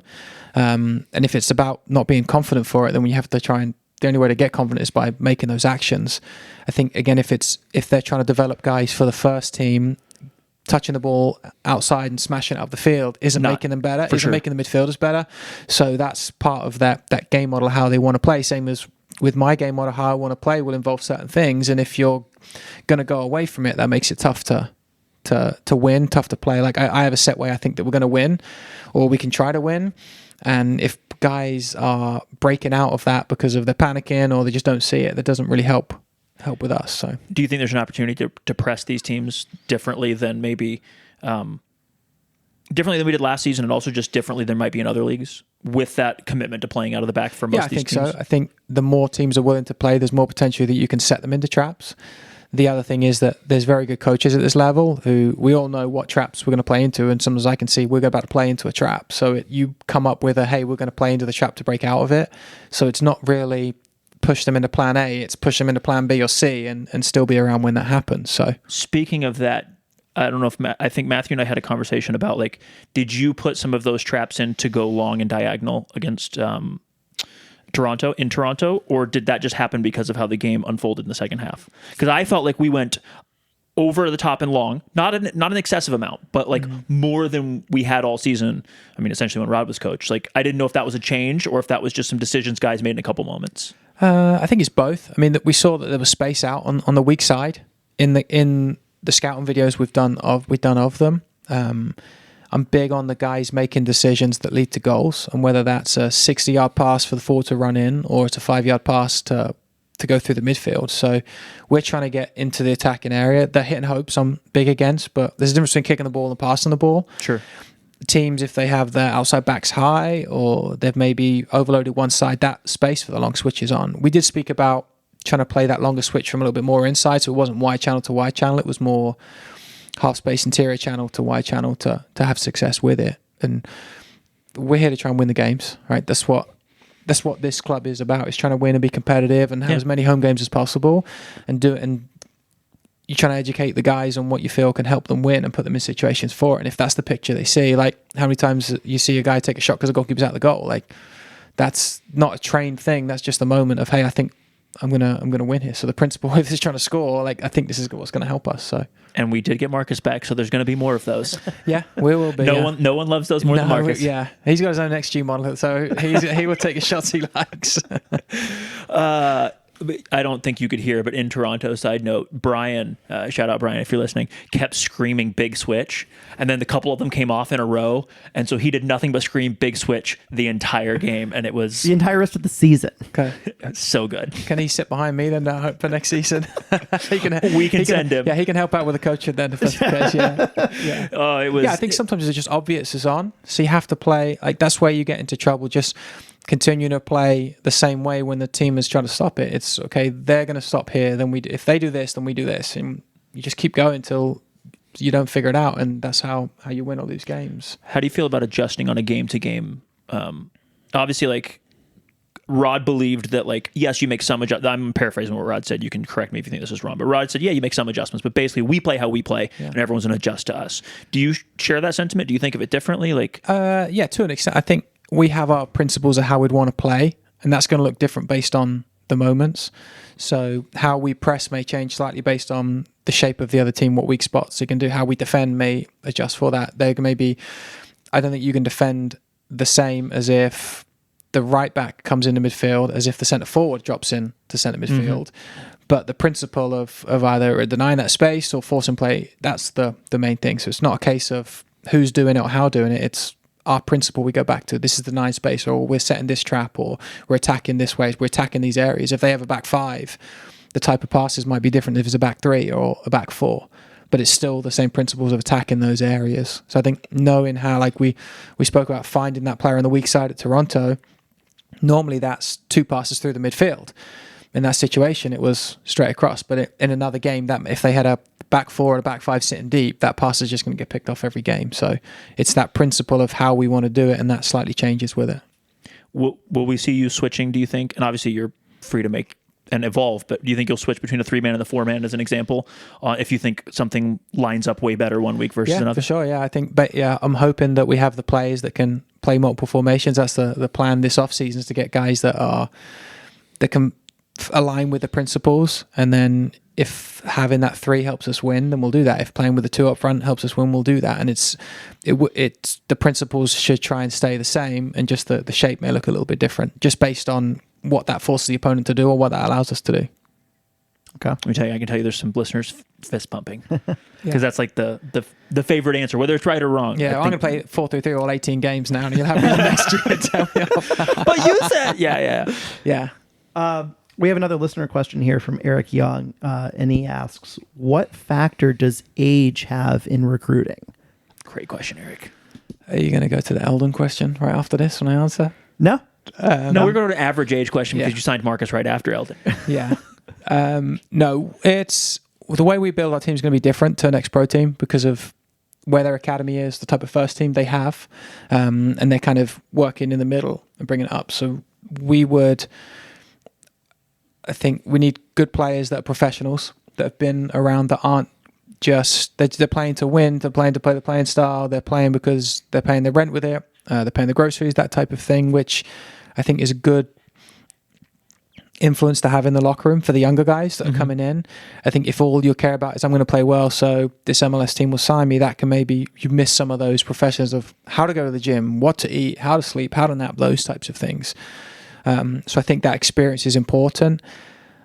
I think we would like to get slightly younger with the team and maybe utilize those college grads more, which we haven't done. And I think especially in this league will be attractive to guys coming out of other next pros that may be younger than that. And until our academy gets to the point where we've got some guys coming, they're just a few years away of just how it takes at this level. So there's dependent on the player, the situation. Eldon, Marcus, they're guys we know, they're in town, they fit that model of people that come to Chattanooga and love Chattanooga as well. And I think that's important when we look at how we're building a team of people who want to be here. And here doesn't necessarily mean at Finley on the field, it's who want to be in this city and be part of it because of they train 2 or 3 hours a day. The rest of the time they're a citizen of Chattanooga. So how they fit in I think is important. But I think mostly it's you're looking for that mid-20 professional player and then those high-performing potential guys, which in the past we wouldn't have been able to get because they're in MLS academies, and now we're a little bit more attractive to them. Do you expect or hope to sign some, age 20, 21, like that age? Do you think that's too young? Do you think that's out of reach? Like when's this coming out? Quickly. Probably today or tomorrow. Okay, I do expect us to sign a 20 or 21-year-old at some point in this off-season, whether it's January or February or before. But yes, there's been a few players in that young 20s that have league experience that we would like to sign. So I was going to go back to yeah, for sure. When you're building a roster, obviously last year we had a lot of guys at Anissa. It had a lot of continuity, but also I would argue we didn't have maybe a high enough floor at times. Yeah. Do you look at it as wanting to sign a lot of guys out of MLS Next Pro? Do you even think about that? How do you think about pedigree? I think it's one professional experience, but if they're 19, they're probably not going to have a lot of professional experience. So then you're looking at potential, and the guys you think that can fit into the style we'd like to play and at high potential. I do know if you have a team full of 19-year-olds, it might be tough in certain moments. Also, it's young guys, so they need that experience around them. So I think it's just the balance of it. There's some guys we'll sign that are older because they're good and they're going to help us win. And then there's some guys that are younger that are good that are going to help us win, and we're going to have to teach them how to tie their shoes or how to clean their apartment, that type of stuff. But you want kind of it sounds like, maybe the average age comes down just a slight bit, but overall you want to make sure there's balance throughout. Yeah, I think the two guys you mentioned are going to sway our average age quite a bit. But yeah, I think getting more to that younger age, and I think the level of player is there. I think there's also potential there. You get guys that end up being here 2, 3, 4 years. We're not looking at it as necessarily as a feeder team, but if some guy comes here, we've got guys who moved into town, their wife or girlfriend's moved with them, they love it here. They've got jobs and they're part, that's Chattanooga, right? That's a lot of people like that. That represents the city. So yeah, that's a cool thing to have as well. It's so tough to say, come here and then we'll sell you on somewhere else, or come here and you'll get signed on. I think if you play well and you win, that movement on is a byproduct of it. So I think that's the focus, in bringing good people in that fit the city and fit the club. And if they go off somewhere else, it's great. If not, if they end up buying a house and living here, that's great too. So this last year, I think Matthew and I really saw what we perceived as a growth curve happened about midway through the season from a lot of teams around the league, whether they were playing each other or playing us, which is like, and not everyone, like, to your point, like, not everyone in this league is 16. Yeah. There's a lot of very talented 21 and 22-year-olds. And Hell, the average age of the league is 21. And like, look, my favorite team, Fiorentina, has like my favorite non-CFC team is Fiorentina, and they have a 19-year-old that's playing and another 19-year-old who's like plays significant minutes as a backup. So like 19-year-olds do play around the world. Yeah. But I feel like and Matt I think agrees with this, like the 18, 19, 20, 21, 22, that like that little age profile there made it so many of these teams saw some exponential developmental growth, maybe not exponential, but like big developmental growth, where the first half of the season, maybe they were kind of like figuring it out, and then they started really like getting better as players. Does that feel right to you? Yeah, I think so. I don't know how long these teams had preseasons and how much of the squad they have all together. That can impact it as well. The player fitness, the player just being around each other, how often the squad changes. That would be interesting to see what I guess their training roster look like at the start of the season compared to midway through. So I think there's a factor of that. The fitness level of guys getting into and being able to execute, I think, is a factor as well as the season goes on. And also just getting more comfortable in it. I'm sure it's very difficult when you go in as a young pro to a club, and those first 2-3 weeks are difficulty. I don't want to make a mistake. I've got to try and get in the team. And then by the time they get to June, July, I'm a player. I know what to do. Do you think there's an opportunity for us? And I think that the answer to this is yes, but maybe it's not based on what you said. But do you think there's an opportunity for us to get a handful of those players every year that have a chance to like really grow during the season, like kind of give us a push? Maybe they're like bench players at the beginning of the season, and then by the end of the season, they've pushed a starter out because of their growth curve. Yeah, definitely. Awesome. Okay, here's what we're going to do. We've got a couple news items I want to cover that we were going to cover at the very beginning of the podcast. That's where he wanted to start, but I really like going straight into food. I think it's way more fun. And so we're going to do that, and then afterwards, with the remaining time we have left, we'll do some miscellaneous questions as well as some general life questions, because your life, well, obviously your job title has changed, but also like you've bought a house, you're doing some stuff, and I want to talk about that a little bit.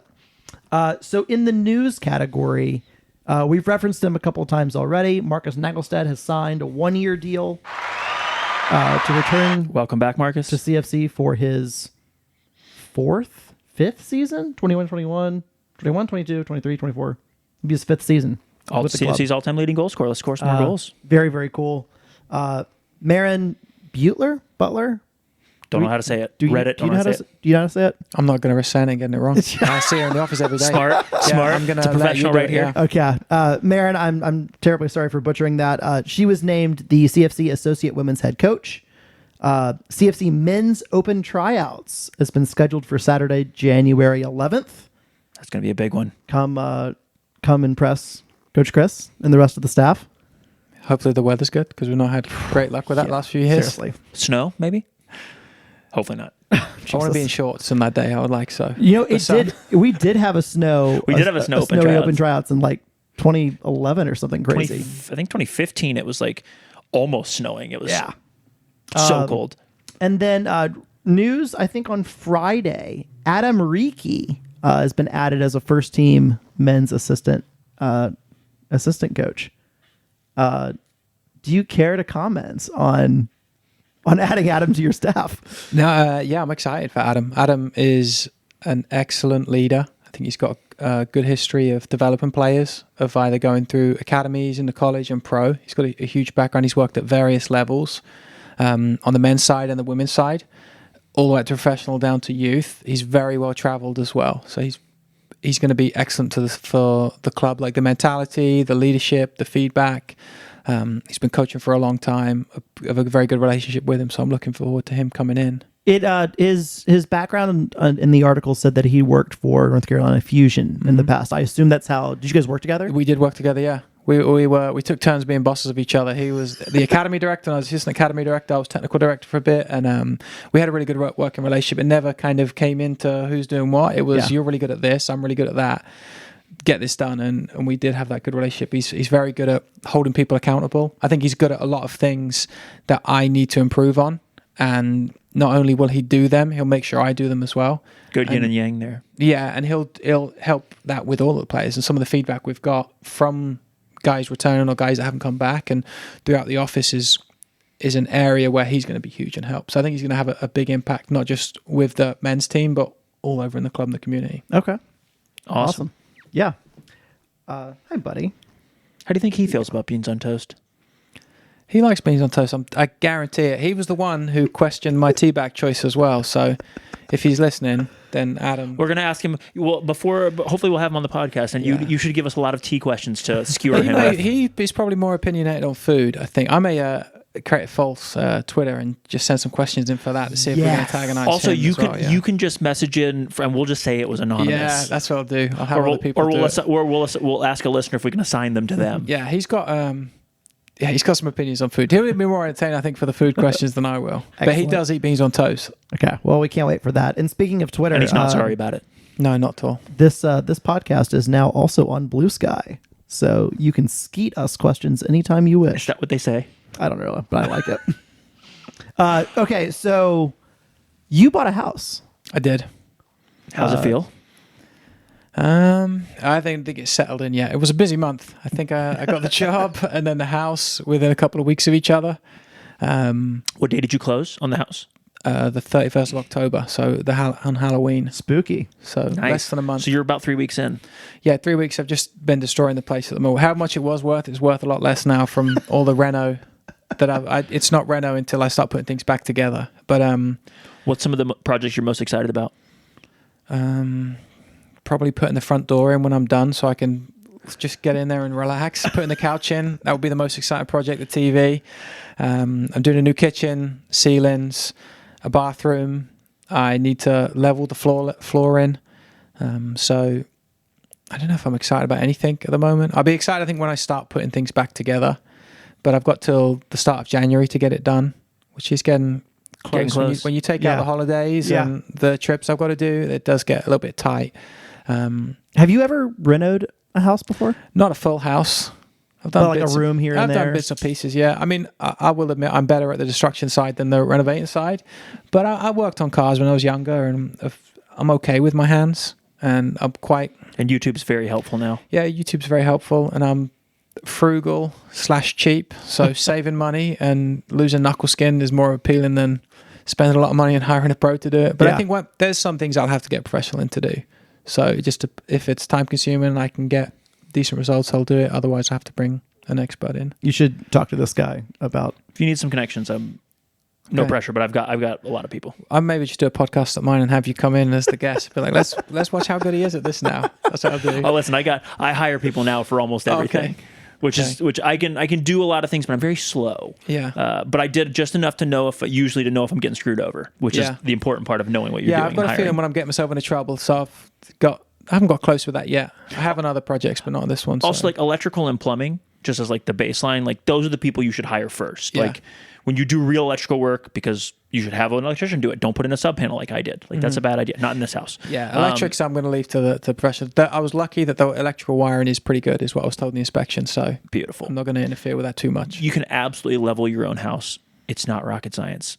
Like you can buy the jacks if you choose to. You can buy the jacks off. I've had professionals do that. They've come in. The crawl space they have done, but the floor still needs a little bit of work. So I'll get some of the self-leveling compound and also the older the house, the more. I mean, if you pay attention to my house, it's solid. It doesn't move, but it's an old house. So I got some of that. So that will at least I'll have a bit more leeway with my work. It's never going to be perfect, and I can blame the house. So that's you the come move. in, and it's like the house is like things.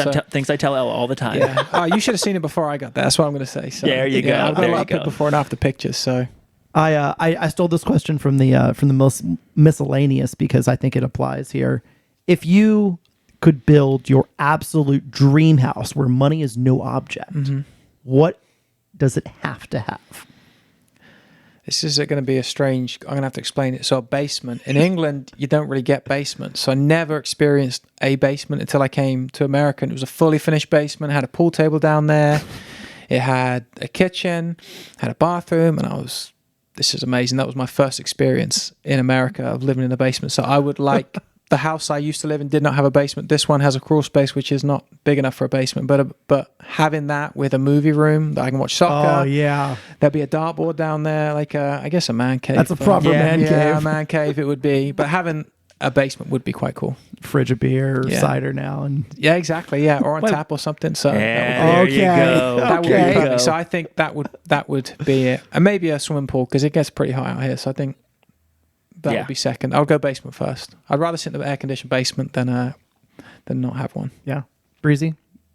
I don't think we've ever asked you that question on this podcast. Okay, I haven't thought of that. I'd like a fully done out podcast studio, genuinely, like not just because we're on the podcast, like this is like a side room in my house for listeners or viewers who don't know. So like this is like my office and the podcast room, and like I have to take it down and set it up, and it's not like, I'm not complaining. Like I'm glad I have more space than I had in my last place, but like I would love to, and I hope to someday finish out the attic and make it a purpose-built podcast studio. But I'd love to run like literally like pipes through like PVC where I can run wires through and have like a camera and like set it up and make it really have a edit. Anyway, I would love for that. That would be like one thing that would give me a lot of joy in a house. Nice. I don't really want a pool. I wouldn't mind a pool. I would like a swim up bar if I had a pool though. If I had a pool, I want a swim up bar at it. Absolutely. There's no budget, so you're like, you can put some. That's true. That's true. That's true. But I feel like a lot of people have a pool because they want to get in it, and that's nice too. But I like to sit at a bar in the pool. If you have a backyard pool, you're just like, what do you do but just take a dip and then just hang out in it? A lot of like people swim laps and stuff. Like this guy runs a lot. Like my backyard's not going to be big enough to swim laps in a pool. Also, I would drown. Like having a swim up bar is unequivocally the move. Yes. Because you could like just chill, like hang out. That's it. A pool feature, a swim up bar with a pool attached to it rather than a pool. That's not a bad idea. I'd have a slide on there as well. You get down there a couple of times. Absolutely. The more sliders you have, the more you come down the slide. Yeah, that's it. Also, I guess if I could have anything in a house, I like basements fine. But if I had a basement, I would really, really, really like to have a cold plunge and sauna in that basement. Like that would be. I do not have space for that here, and I probably never will. My thought is if I'm here long enough and I can ever get to that level of economics where I can afford that, I think I might build a little like ADU in the backyard and put a. But I don't know if I'll ever get there. But that's my wish list. I like that. Like those in that order, basically. Or I would flip pool below that. A pool would be third on that list because we have a pontoon boat. So like being on the lake, scratches that itch for me. Yeah, I would do. The master bathroom, the shower needs to be double head. Nice. That might be at the top of the list. I'm also like super. This is one thing like we're probably a couple years away from buying something, something new. But I need at least one of the doors, entryway doors, to the house, to be essentially double doored. So whether like when we move furniture in your house, it won't be so hard to get in. No, not for that reason. We once took a couch in Matthew's elevator as he lives in a condo, and found out whilst in the elevator when we put it 6 different ways that it was just not going to make it up.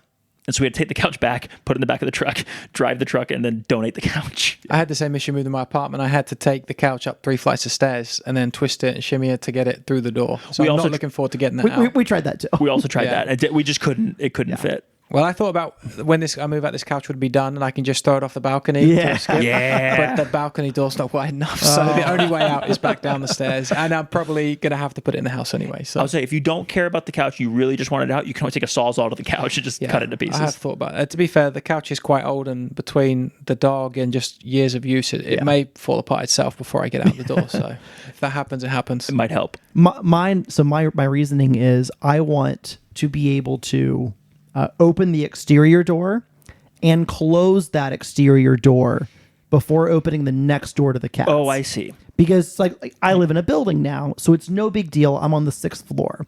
Like the cats are going to the ends of the hallway. There's a stairwell. The doors automatically shut. The cat has neither cat has any real inkling to get on the elevator, and we've seen this open in front of them before. So now it's no big deal. They can go on a hall walk. They can go explore. We'll go track them down, and we do some supervised hall walks too. But if we move, and let's say we move to a house, like a house like this one, like your front door, you open Cat up can bolt. with groceries, Yep. the cat can bolt. And I don't ever want to have that happen. And you can't train a cat like you can train a dog. Correct. Well, I shouldn't say you can't. It's really, really, really hard. Arguably, you can't. Yeah. So like I want to make sure whether it's a garage, whether it's a kind of a laundry room, like kind of backdoor laundry room situation, that there are two doors. Or you just have to get real, like there's kind of those specialty doors or whatever where like, you know, the bottom can stay down and like the top will open up a little bit, or we got to figure out something because that's going to be a problem one day. Smart. And that's the top of the list. I have this like whole like backyard vision I want, but like that's Top of the list. That's top of the list. The cats are the I like it. cats make the decisions around here. Okay, we have now maybe just about 10 minutes or so. Oh, I have one more question before we get to fully miscellaneous. Oh, good call. Running goals for next year. You got any? Yeah, to run Chicago. I was supposed to run it this year, but I deferred. So that would be the plan to run Chicago in October, I think it is. How are you going to decide what marathons to run this year? Is it going to be simply schedule related? Is it going to be, because I mean, you should share with the listeners how you did from San Diego to Boston. Wasn't it San Diego to Boston? It was, yeah. So part of when I first started running, my silly goal was like, I wonder if I could run the Boston Marathon and then qualify. And that became not an obsession, but as I ran more, I wouldn't say I was obsessed with it. I did more marathons, but that was always on there. Then COVID happened. I had hip surgery. So the year I did qualify, we were playing in San Diego on the Sunday night and Boston is Monday morning. And I was like, I'm not going to be able to do it. And then I thought, well, I wonder what flights look like. And there was a flight that was, I think it was like 40 minutes after we would have finished the game if everything went to plan. I was like, the airport's only 15 minutes away. Like, I probably make that. And then I looked at the price. It wasn't too bad. And I spoke like with the staff about it. And they were like, yeah, you can do that. Then I thought, okay, I'll just do it. Then I can tick Boston off. It's done. Like, I don't care about it. It's like off my back. So I did fly. There was a game we won 5-0. We're like 4-0 at halftime. I think I turned to Rod and I said, if we get 10-0, can I just leave now? And he laughed and said, yeah. But we didn't end up scoring again after I said that. I kind of jinxed it. I remember Lenny scored in the 90th or 89th minute. Yeah. First touch of his career. Yeah, first touch. Yeah, from I think it was from a short corner as well. I think we turned the ball over. That wasn't the plan, but it was a corner. It was short. It was, I would call it recycled. I think we turned the ball over, but it was recycled. Yeah, it was part of the plan. That was it. That was recycling. That's part of the plan. That was part of the plan then. It wasn't plan A, but it was part of the plan. We had it. So, yeah, I remember then rushing the... Did you leave as soon as he scored? Yeah. Did you look at Rod and you think, get out of here? Yeah, I jumped up and then I had the rest of the game on the phone. Not that we were, I think 5-0, we were pretty comfortable. So, ran past the bench, got my suitcase, got to the airport. Luckily, I had a TSA pre-check, so I got straight through the line. I got my bag in just before it closed. And as I got to the gate, they were calling my boarding group as well. So nice. I got on the plane. They decided to leave the lights on the entire flight. How long had it been since you had caffeine? It had been about 2 weeks. Because I remember you told me you did some sort of like, do I'm going to use caffeine fast and then use it during the marathon to get a bit more of a boost. So it was only about 10 days to 2 weeks. So you didn't sleep at all on the flight? No, it was like that, and then kind of woke up like 3 seconds later. I just can't sleep on planes. I'm just an awkward shape, so it doesn't make it easier to sleep. Landed in Boston about 5:30. Went to Dunkin' Donuts, got coffee. Ubered to where my hotel was. I couldn't check in, but I got changed in the bathroom, left my stuff with it, Ubered then to the Common where I had to go and find my bib. And it's not publicized because they don't like you to pick up the bib on the day. They want you to come to the convention and get it all there. So when I got that, then went back to the bag check to drop that off, then got on the school bus. And I'm 6'2". I'm not really shaped for school bus rides. So 50 minutes on there. And I was on the last bus that would get me there. On time for my corral. I was in the first wave, but at the back of it. So I got there, I run off the bus, had to use the bathroom, obviously the caffeine and all the hydrating on the plane on the way there. Luckily, the elite toilets their fence wasn't fully closed, so I snuck in through there and used that. Otherwise, I would have never made it to the regular porta potty. And then I ran. It's about a mile to the start line from where they drop you off. Got there. So a nice little warm up. Yeah, that was the warm up. The run in there. So you ran 27.2. Yeah, ran there. The anthem started playing, then it started raining. but it was like just a heavy drizzle. It wasn't terrible. I was like, well, I mean, Felt like you were home. yeah, pretty much everything that could go wrong that still would allow me to do it. Getting on the last bus, getting the last plane, like get to the line, and then it was obviously sitting on the plane didn't help, and not being like full. I'd carb loaded. I was in somewhat good shape, I think, for it as well. But the hills, I went out a bit too excited, and the hills beat you up to start with. And I was like about 8 miles in, I could feel my quads, and I never feel my quads at 8 miles in. So I was like, this isn't going to be a good day. But I'm just going to pretend. One year I had a podcast where basically you need to lie to yourself or what your perceived effort is, and you can trick yourself for long enough. So I kept saying, oh yeah, I'm a 3, I'm a 2, I'm a 3. And I wasn't. And even then I was like, yeah, you're lying. I was like, okay, maybe I'm like a 5. But it was, yeah, that was horrible. So I did that. And I remember the hills were real painful coming down the hill. I wanted to just go uphill for the last 10 miles. I did not want to see one hill going down. My quads couldn't take it. And I couldn't adjust. There was nothing I could do to adjust my stride. I was soaked. My clothes were falling off me. And then everyone's there screaming. I don't know what everyone was excited about. It was not a fun experience, but I did it. But you finished. I did. And then I ran it again this year, and I had heat exhaustion about 16 miles in, and was shivering. It was like 70 degrees. I was shivering, and at least my legs didn't hurt on the hills, but it was not a fun experience. So Boston has Bostoned me twice. So I'm going to be taking a break from that, especially on a Monday. It's tough to do. So Chicago this year was in the bye week of playoffs. So as long as it fits in there, I'll do it. Otherwise, I need to do a marathon in the off season. So beautiful. Memphis might be one for you. Yeah, not as prestigious, but yeah, I did it's think like next in 2 weeks or a week and a half from now. I don't think I'm ready to run it in 2 weeks, but maybe next year. Yeah, I did Clearwater in January, and that was fun. But I think that's the date we start preseason that weekend this year. So probably not going to miss that one. Probably not. Yeah, probably not. Yeah, probably not this year. So yeah, Chicago is the goal next year, to run under 3 again. That will be the plan. So it's a great one for it. Hopefully, if I run under 3, I can come back on next year with the medal on. And Let's go. Yeah, there you go. That would be the plan. I love that. If I don't run under 3, I'm not coming back on. Delete this. Just wear a medal that you've had made. Yeah. All right, I've got a hard out here in about 10 minutes or so, but let's do a couple miscellaneous questions to wrap up. First one. Is there a song, if you're at like a friend's wedding or something like that, is there a song that's going to get you out on the dance floor? No, I'm not really a dancer. I'm more of a toe tapper, I would say. So I wouldn't say there was a song that would get me on the dance floor. I'm not really into the group or line dancing. So what gets you on the dance floor? Getting dragged out by somebody else? Yeah, getting dragged out by somebody else and having enough siders to be dragged out there. That I'm willing to... Planning is always super important, though. Yeah. So. Well, yeah, that's it. So I try not to go out unless I really have to. And then I'll try to, as soon as they've let go, I'll sneak back off again. What song are you getting dragged out to? That would depend on who's dragging me, I think. That would be it. So there's not a song that would make me want to get up and dance. I like listening to the live music, but I don't think there's anything that would make... I'm not really a dancer, so... Got it. Okay. Yeah, unfortunately. If you were a professional wrestler, what would your wrestler name be? That's a good question, because I've thought about that quite a lot in my life. That was one of my original goals, built as a 7-year-old and all the way through. I think that was my backup to being a player. And this is the biggest I think I've been in my life. So I've never been in the shape of a wrestler. Hey, steroids are always an option. Yeah. I don't know. I used to love the British Bulldog.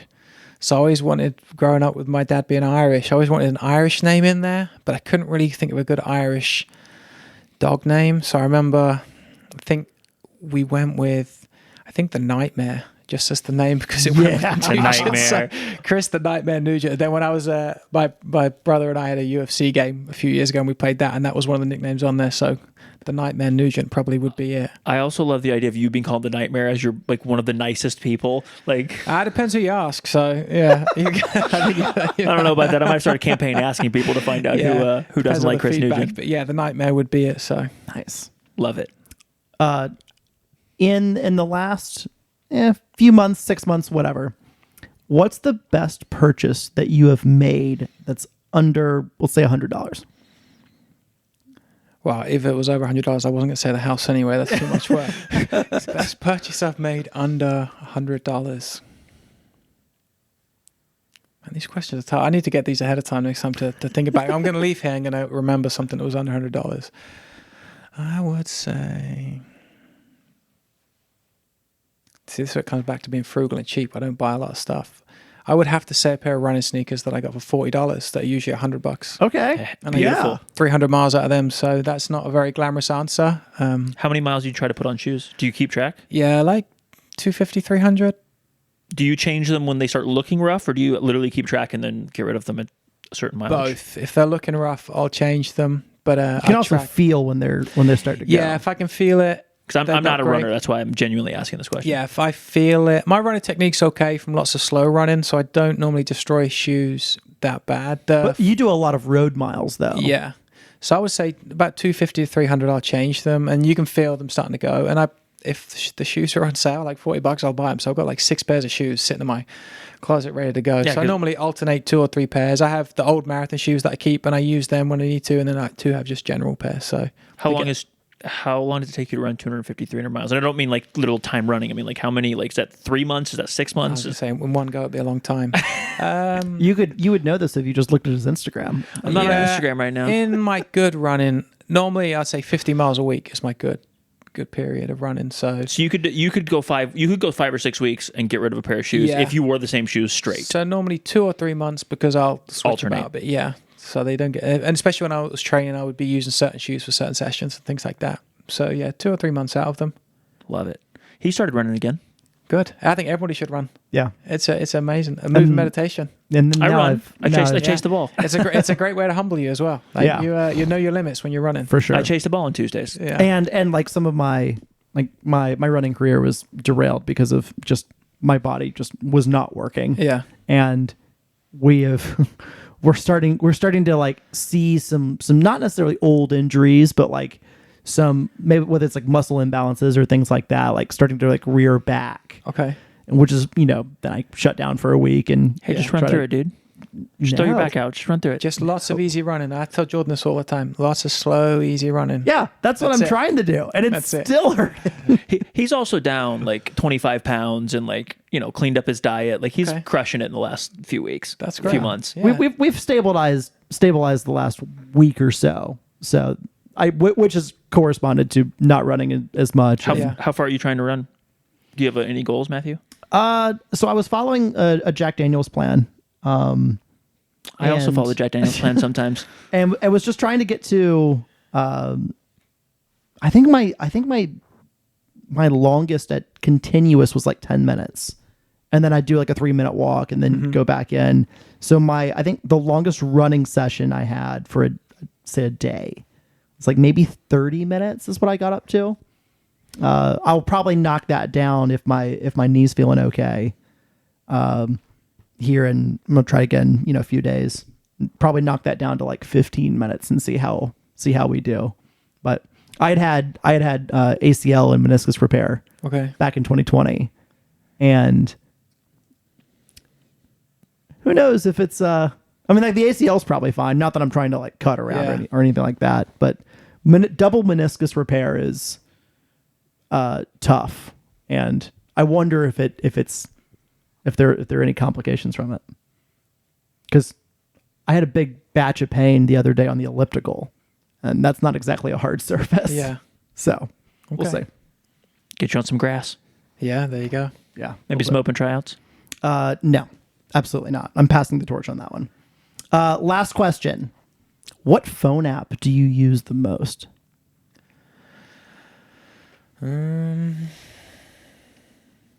Right now, WhatsApp, because that's where I'm getting a lot of players and agents through WhatsApp. I use it quite a bit to speak to friends back home.